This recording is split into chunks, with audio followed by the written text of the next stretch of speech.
پس نگران نباشید، چیزی رو دور نمیریزیم. روزای بعدم به همین منوال گذشت. روز پنجم الکس اندازه $10,000 میوه و سبزی بهمون داد. اینا رو زودتر رد میکنم بره، چون بعد یه مدت خراب. روز ششم کلی پوشک بهمون داد که کار خرابی کنیم توش. روز هفتم و هشتم و نهم هم $30,000 دیگه از وسایل فروشگاه فروخت. تازه بعد 10 روز انبار پشتی فروشگاه رو کشف کرد و چون بوی سگ مرده میداد رفت یه دوشی برای خودش بگیره و بیا.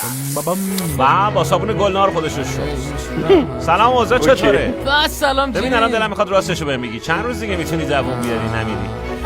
دقیق نمیدونم ولی 100 روز رو شاخشه. نه بابا، من بودم شاید خیلی میموندم، 300 روز میموندم. هرچی الکس بیشتر توی فروشگاه بمونه این چالش بیشتر براش خرج برمیداره، اما من که مشکلی ندارم. برگام ریخ بزن. تو اصلا یه سال بمون، پول ببیتی فراوون. جدی این همه پول نقد از کجا میاره؟ از بانک. این خدمت شما. البته اول باید وسایلمو رد کنی بیاد. خیلی خب، امروز میخوام چند تا تلویزیون دیگه هم بفروشم.